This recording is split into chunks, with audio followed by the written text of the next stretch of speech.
ইরানের বিরুদ্ধে ইসরায়েল ও যুক্তরাষ্ট্র একসঙ্গে দাঁড়িয়েও যুদ্ধ সামাল দিতে হিমশিম খাচ্ছে। মার্কিন প্রেসিডেন্ট ডোনাল্ড ট্রাম্প দ্রুত যুদ্ধ বন্ধের বিষয়ে কথা বললেও ইরানের কোনো নেতৃত্ব এ বিষয়ে কোনো ইঙ্গিতই দেননি। তবে এবার তেহরানে সম্ভাব্য হামলা জোরদার করতে নতুন প্রস্তুতি নিচ্ছে ওয়াশিংটন। রয়টার্সের এক ভিডিও ফুটেজে দেখা গেছে যুক্তরাজ্যের RAF ফেয়ারফোর্ট ঘাঁটিতে মার্কিন বিমান বাহিনীর B-1 বোমারু বিমানে বাংকার ব্লাস্টার বোমা মজুত করা হচ্ছে। এ থেকে ধারণা করা হচ্ছে ইরানের ক্ষেপণাস্ত্র ও ড্রোন সংরক্ষণের মতো ভূগর্ভস্থ লক্ষ্যবস্তুতে হামলার প্রস্তুতি নিচ্ছে পেন্টাগন।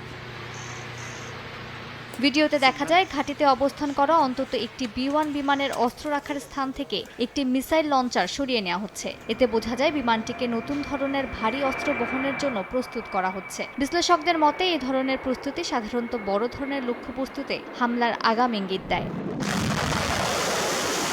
বিশ্লেষকদের মতে ইরানের বহু ক্ষেপণাস্ত্র ঘাঁটি পাহাড়ের ভেতর বা শক্ত কংক্রিটের গভীর স্তরের নিচে হওয়ায় সেগুলো ধ্বংস করা সহজ নয়। তাই এসব লক্ষ্যবস্তুতে কার্যকর আঘাত হানতে শক্তিশালী বাংকার ব্লাস্টার বোমা কিংবা একাধিক ধাপে সমন্বিত হামলার প্রয়োজন হতে পারে। ইরান দীর্ঘদিন ধরে তাদের ক্ষেপণাস্ত্র অবকাঠামোকে অত্যন্ত সুরক্ষিত ঘাঁটিতে রূপ দিয়েছে। অনেক ক্ষেত্রে এগুলো পাহাড় কেটে তৈরি করা সুড়ঙ্গ নেটওয়ার্কের মধ্যে স্থাপন করা হয়েছে, যেখানে ক্ষেপণাস্ত্র সংরক্ষণ, প্রস্তুতি এবং উৎক্ষেপণের ব্যবস্থাও রয়েছে।